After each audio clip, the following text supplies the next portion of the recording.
a year after his maiden stage victory in the Paris-Nice. Now, the first stage winner, Thomas de Gendt, still holds the leader's yellow jersey by 4 seconds. And that's all the sport. Back to you. Thanks for that, Stuart. Well, a full bulletin of news is straight ahead, so don't go anywhere. Stay with us right here on Al Jazeera.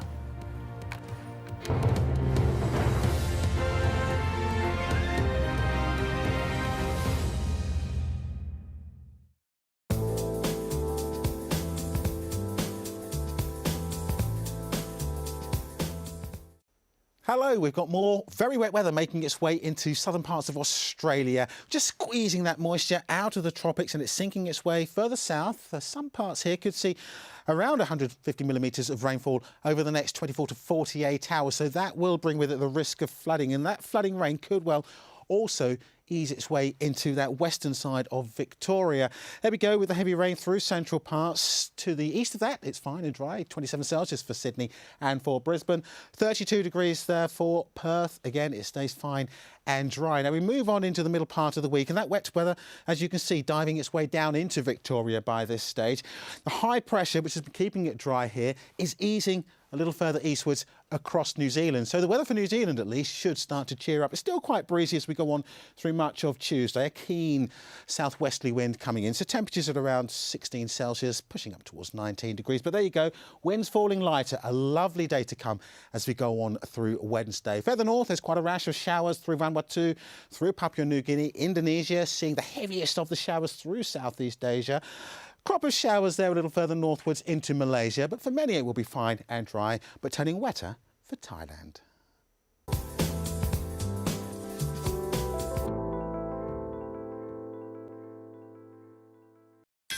If you're a Nokia user, you can download Al Jazeera's news widget from Nokia's Ovies store. The news widget, available on compatible Nokia devices, gives users quick and easy access to real-time news updates from Al Jazeera English. See the world in real time. Al Jazeera Mobile.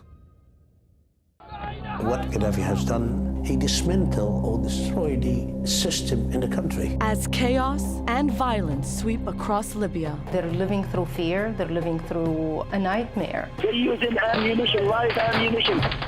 Al Jazeera hears from those who have lived in fear of Gaddafi's regime. We don't want him to leave.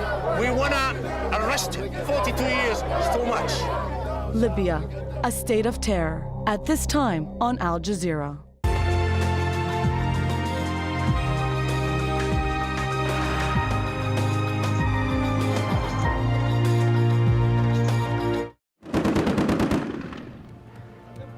Holding their nerve but losing some ground. Libya's rebels are hit hard by Gaddafi's forces.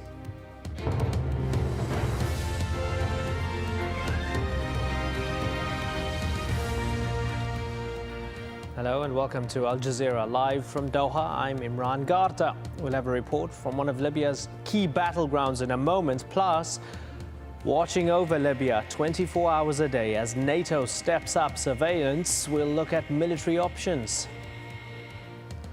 In other news, change in Tunisia. A new caretaker government disbands the country's hated secret police. And Côte d'Ivoire's strife is far from over. We meet the men who say they'll die to keep Laurent Gbagbo president.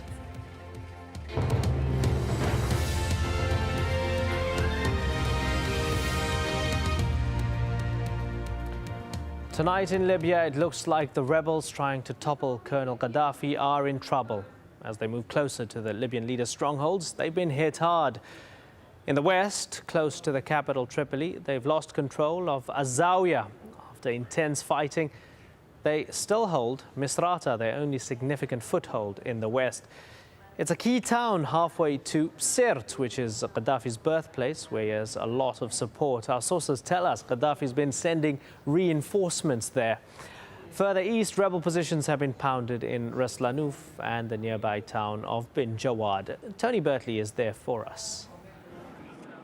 In the shifting sands of north-central Libya, the confusion of conflict is sweeping through the rebellion, where it has reached and where it is going. The mass build-up of men and heavy weapons continues from the rebel side, and men of all ages and from all backgrounds have answered the call to arms. The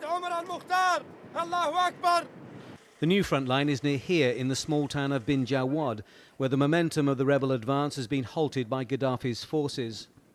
They stay in the house and take all the families in front of them and start to shoot us. So that make us get behind a little. We can't shoot, because if we shoot, it's a random. If we shoot, we may kill some of the families. But it's an unpredictable area where accurate information is scarce. Territory is changing hands frequently, and the threat of infiltration and counterattack is high. The speed and relative ease it took the rebels to reach her has taken everyone by surprise. Gaddafi's hardcore well-trained units are about 180 kilometres down this road. They are said to be equipped with a vast array of high-tech weaponry, and those with military knowledge are wondering when and not if they're going to use it. Gaddafi forces have been spotted in the area, and although opposition fighters seem unfazed, locals are aware of what lies ahead. What about if they go to Sirte?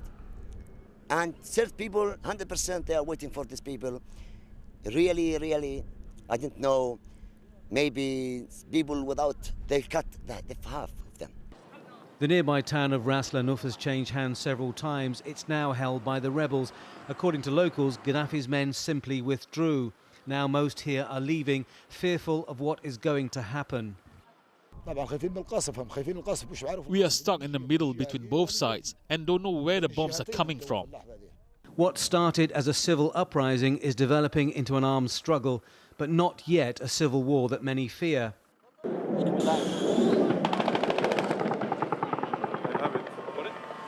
The sound of jets above sends the rebels into defence mode, firing widely into the air at a target they cannot see.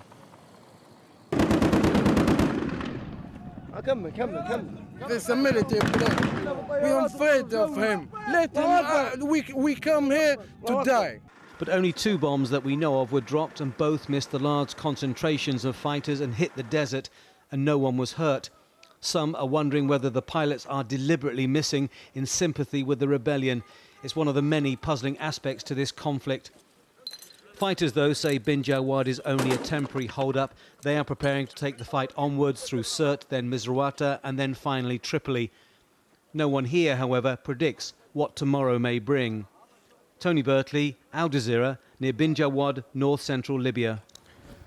Libyan foreign minister says that the rebels are getting help from Al-Qaeda. Go back to your files and you will find they were in Guantanamo, and now they're fighting in the eastern part of Libya. This group lives in the same region. I'm telling you, there is Al-Qaeda. This is clear evidence. Their files are in Guantanamo. Well, Al Jazeera has received pictures that purportedly show Libyan army officers killed for refusing to fire on the rebels. Well, with more on that and other developments in the day's fighting, here's Charles Stratford. Evidence of how Muammar Gaddafi deals with traitors. It's claimed these are Libyan soldiers who were murdered for refusing to shoot rebels in the mountainous region